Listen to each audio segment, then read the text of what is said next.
I'm Chris Yandeck. Today on CYInterview, we welcome real estate investor and film and TV producer Steven Jarchow. He has also been the principal in over 100 real estate ventures in Hollywood. He has been involved in the production and/or distribution of over 250 motion pictures and television series. His new book is titled, with his co-author, The Roaring New 20s, Prosper in Volatile Times. Steven, thanks so much for being on CYInterview today. How are you? I'm very good. Thank you for the invite. You're most welcome. And also joining us today is CYInterview sponsor, the founder of Epic Financial Strategies LLC, Mr. Rob Gill. Rob, thanks for being on CYInterview today. How are you? Hey, Chris. Happy Monday. Steven, nice to meet you. Nice to meet you. It's an absolute marvelous Monday, Rob. So just to begin, Steven, why don't you give us a little bit about your background in real estate and in Hollywood? Well, you've already touched on it nicely, and I appreciate that. But I'm from Wisconsin originally. I went to law school and business school at the University of Wisconsin. I practiced law for 5 years, doing primarily tax and international work. Then I went to work with a large real estate company based in Dallas, and I did that for a number of years before going off on my own, and ended up working on real estate ventures in this country and overseas. Did a lot of work in the Middle East, China, and Russia, as well as Prague. And then about 25 years ago, tried to determine whether there was a place for me in the motion picture and media business, and began by just reading and studying. I taught entertainment law at Southern Methodist University in Dallas for 5 years, because a good way to try to learn something is to attempt to teach it. And then, started buying and selling film rights. Met my business partner, Paul Collishman, a different Paul, and we've made a lot of shows. We've had 2 films win Academy Awards, Gods and Monsters and Departures, and we've been nominated for 5 Emmys. We won one recently for a series called Girls' Voices Now, which is about the challenges faced by young women of color in Los Angeles.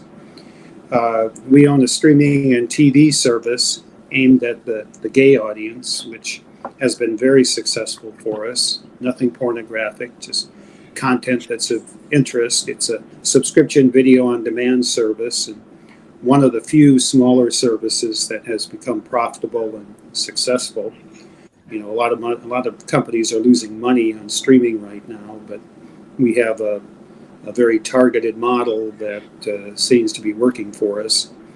In 2022, I sold virtually all of my real estate, which turned out to be a fortuitous move, because the markets, particularly for office buildings, is going to be very challenging for the foreseeable future. So we do, my business partner Paul and I do about 5 to 10 shows a year, some for our own service, some for other services, and continuing to do it.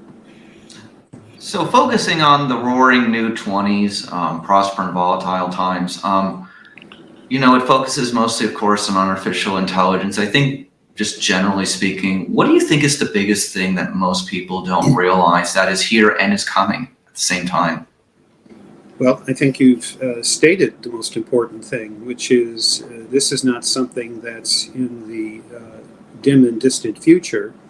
We've had artificial intelligence as part of our lives and devices since the 1940s, since World War II, and when Alan Turing used artificial intelligence to solve the Enigma code during World War II. And since that time, AI is a part of our cell phones, our automobiles, logistics, air traffic controlling, medical devices. It's pervasive, but it's only been in the last 4 or 5 years that generative AI has developed, which is large language models, which pull from billions, and in some cases even trillions, of data points and language throughout the internet and other databases, in order to solve complicated problems and actually create content.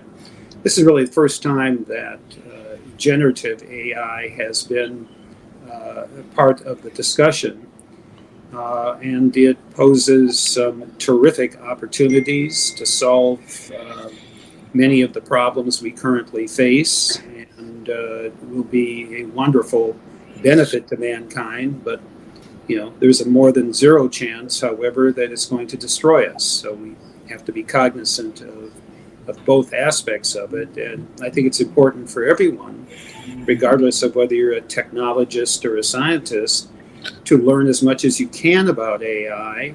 If you're able to use the various chat bots that are available out there, and just understand it and understand where it can be useful and where it can be harmful. Rob, I turn the floor over to you. You're always a man looking at the new stuff that's going to help your business. You gotta be ahead, not be behind. Obviously, don't fall behind. So, thoughts on artificial intelligence and questions about AI for Stephen. Yeah, listen, Stephen, I thank you for sharing that. And, we use AI on some level if we have organic leads that come on through our social media platforms, and they'll reach out initially, like at 2, 3, 4 in the morning, just to have an initial convo. But you bring up so many amazing points. It's like when somebody says to me, hey, you have to improve your business, but be careful of that and watch out for that over there.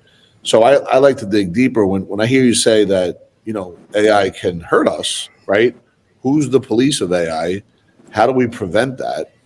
What does it look like if it's going to spin out of control? How are we going to know if it is spinning out of control? So these are the questions I have, when I hear certain things like that, because although it could be like a Trojan horse, it comes in, it's friendly, right?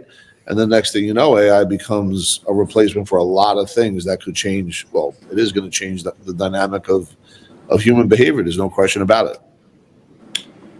Well, you've asked some very good questions, and a lot of questions. First of all, there are the immediate dangers, which include the fact that there's going to be disruption in the labor force. A number of people are going to be out of work or are going to have to change the work that they do. This is going to cause some social unrest. My co-author estimates that within 8 to 9 years, that less than a third of our workforce is going to be currently employed, and the others will have a very difficult time finding useful and satisfying work to do. And this is going to cause, a time of transition, which is going to cause financial problems as well as psychological problems in the population. Another near-term danger of AI is military applications, particularly autonomous weapons systems, which we're already seeing in use. Now, the Department of Defense has said that we are only going to have targeting and kill decisions made by humans, but that may not be practical, since in China, Russia, other countries in the Middle East, they're not going to have any sort of guardrails in this regard. And autonomous weapons systems will reach the point where machines make decisions on killing humans. And our defense, in order to stay competitive, is probably going to need to do the same thing. And that's potentially a very dangerous situation. We also have situations where AI can accidentally, or even on purpose perhaps at some point, once it develops more capability, terminate humans or eliminate humans. A very simple-minded example of this is, what if AI is given the instructions to stop climate change? Well, the main cause of climate change may well be humans. So, the obvious solution is get rid of the humans, or at least a substantial portion of the humans. So there are these kinds of practical near-term dangers, as well as existential dangers of, the end of humanity potentially. I don't think it's likely that'll happen, but it's certainly, more than a zero chance and certainly a possibility. Now, in terms of dealing with this, I've been kind of impressed by the actions being taken by our government. The courts are very active. They're going to be a delineator of a lot of the rules in this regard. There's a ton of litigation coming our way, with more yet to come in the future. The legislature, the Congress, has had a series of hearings and at least seem to recognize this is an issue they need to get ahead of. And the executive has promulgated an executive order which is designed to put guardrails, particularly on large language models, and require licensing in some cases, and really rein in a lot of the advances. And it's a delicate balancing act for the administration because, we need to be competitive with respect to AI. In fact, we would like to lead the world with respect to AI, but we also, are a country that has a moral and legal obligation to provide some controls and some systems to deal with AI. I have to say, having read the 130-page executive order, I was fairly impressed with the thoughtfulness of it. I'm personal friends with a couple of people that worked on it in some of the departments in the executive, and it's a very slippery slope and a very difficult area, and I felt they did actually a pretty good job with it. Now, there are going to be complaints about it on both sides. There are going to be so-called techno-optimists who feel that any attempt to rein in or stop AI is going to be the equivalent of murder because it's going to prevent AI from saving lives. Mark Andreessen of Andreessen Horowitz falls within this category. And then you have the other side. You have a number of well-meaning and thoughtful groups who are deathly afraid of AI and see it as being, incredibly harmful and a real problem, and would like to impose very tight regulation and very tight restrictions on the use of AI. One thing, as an aside, that the Biden administration is doing is last October of 22 promulgated an executive order which provides for export controls so that the very sophisticated chips, which largely come from the US, Taiwan, Japan, and the Netherlands, are restricted from going to China, Russia, and ultimately the Middle East, because a number of the chips have been making their way through the Middle East to China. And then this last month, additional supplementary rules to plug some of the loopholes were promulgated. I do not know if these restrictions will be totally effective. It's certainly going to result in China having to create its own homegrown chip manufacturing systems of these sophisticated chips that currently, NVIDIA in our country is the leader, and in China it's Huawei. And it's going to be a very interesting dynamic. And of course, there's a meeting coming up between the president of China and the president of the United States. And that's coming up shortly. And AI is going to be the focal point of a lot of these discussions because it's really going to dictate the competitiveness and the nature of our relationship with China. It's kind of important that we establish a working relationship with China, but they aren't making it easy with respect to their use of technology. So we live in interesting times. I mean, Chris, it's like the singularity is near. The gentleman from Google Jay Bilstein taught me about him. I can't think of his name right at this particular moment, but Stephen, do you think there'll be nanobites in our bloodstream soon? They could test me right now. They could throw them right up in here. I'm ready to go. I think the short answer is yes. We're already seeing nanobots being used for surgery and for investigation and diagnosis. And using AI, that technology is going to expand dramatically. Medicine is one of the huge areas of AI possibility and positive impact. It's going to be a big deal, and it's going to change medicine significantly. It's going to give your average doctor an opportunity to access all of the world's knowledge, and moreover, sift and winnow through the various diagnoses and studies that are out there to find what is truly relevant, particularly for rare diseases or diseases that are causing unusual conditions. Thank you. I appreciate that, Chris. Yep. Rob, Stephen is a prominent real estate investor. He's worked on 250 different films and TV series. This guy is just on the brink of all of it. Stephen, I want to ask one question. I'm going to throw it back to Rob because I'm sure Rob's got a few more things. How did AI impact both the actors and writers strikes that have now both come to an end recently? Well, the writers settled, about a month ago. And basically, I apologize. I have to sign a check, which is what I spend most of my time doing nowadays.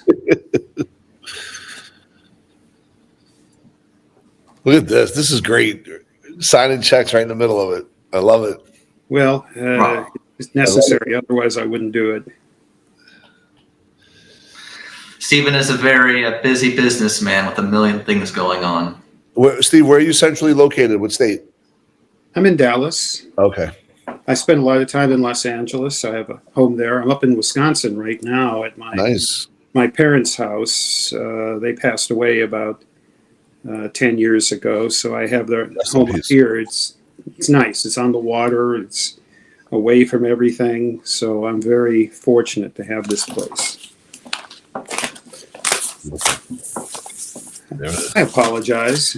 No worries. No problem. So what did the actors and the writers get? Because I know AI was one of the most concerning things, obviously. Yes, that's the question you were asking.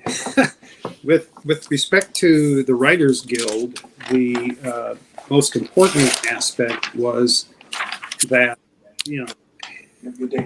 thank you. Writers have the ability to use AI, but they're not required to use AI. The studio cannot say you need to use AI to help with your script. If writers are provided with material compiled by AI, the studios are required to inform them of that. And if a script or content has a significant AI component, then that is required to be disclosed to the writers as well. I don't think we're at the point where AI is going to replace human writers, and I think that may never be the case because in my experience so far, working with ChatGPT-4 and the other chatbots, I find AI incredibly helpful in organizing, researching, coming up with ideas, but it doesn't replace actually doing the writing. However, if you ask the chatbots a specific question and give them the appropriate prompts, they can come up with some pretty well-written answers, but then you need to rewrite those answers. I also, I negotiate a lot of contracts with actors and with other producers and with directors, and I have not found it to be particularly helpful with respect to drafting contracts. We may find that it will at some point, but particularly when you're as old as I am, you have your own way of doing things, and I prefer a very clear, straightforward type of contract. And the chatbots tend to use very legalese type language and can often be very confusing. They're going to improve. But with respect to writers at this point, I think we're seeing, and I believe this will be the case for the foreseeable future, AI will be an assist, but it's not going to take over from the writers, particularly those governed by the Writers Guild. The Writers Guild is the most aggressive of the guilds, and they have the ability under this agreement to weigh in and make changes and negotiate, and they're good negotiators. I've been negotiating with them for almost 30 years now, so I think they will do a good job of monitoring this. The Screen Actors Guild, their agreement really came down just a few days ago, and I got an initial summary of it. I do not have the full agreement. Early this morning, I got a more extensive discussion, which my assistant sent me, of the terms with respect to AI. And what it looked to me is that the Guild reached probably what's a suitable compromise, where if an actor's image is going to be used, the actor needs to be informed ahead of time. If an image is going to be used to convert it to a digital image, and the actor should be paid. And certain parameters are set with respect to the payment schedules under the Guild rules. And in addition, there's an opportunity to negotiate a higher scale for name actors or recognizable personalities. In addition, if a background actor is to be scanned, the background actor must be informed and must sign a consent. However, realistically, background actors and workaday actors do not have much negotiating power in these situations. So the studios, as a practical matter, are going to be able to control a lot of when an image is either converted or to be used. There have been some very vociferous complaints about this agreement by certain actors who feel that AI should be prohibited from use in any guild performing movie or television series. I am inclined to think that that's not practical. AI is here. You're not going to stop it by simply saying, we can't use AI. That's not going to happen. So I think the Guild worked very hard to come up with a suitable compromise, and they've got some more work to do and some more monitoring to do and some more negotiation to do in the future. But in my judgment, it's a pretty reasonable start for what is a very difficult subject. Rob, questions?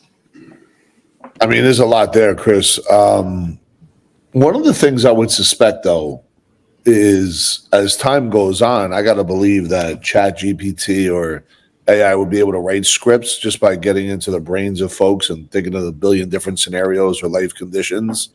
I mean, I'm sure we're not there yet, as you mentioned, but I think that everything we're talking about is so far ahead in the future, yet it's right here. So that makes it all very challenging. And you seem to have an unbelievable pulse on it. Real fast, for a business owner that's out there, if they want to expand their business, what would be the best way in the short term for them to get educated on at least on what to do next, what book to read, or what action steps they should take? Well, there's an awfully good podcast called the AI Breakdown that I listen to every day. And it's essentially approximately 15 minutes every day, and it kind of gives you the most current news as well as references and links to other podcasts or articles that you may want to read. And I find just doing that every day is a big start. And then, the Wall Street Journal, The Economist, and Wired, and virtually all of the financial and technology-oriented publications have, virtually every day something on artificial intelligence or a related subject. And, what you need to do is just frankly read that stuff. Don't just gloss over it, and try to understand, because it is going to be a part of everything going forward.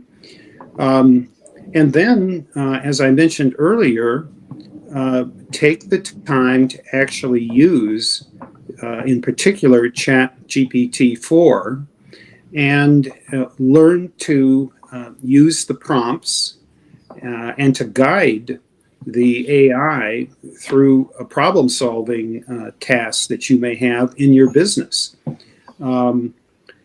Just working with it, even a half hour a day, will help you solve some problems. But more importantly, you'll begin to become comfortable with it and alert to the opportunities and maybe a little bit to the dangers.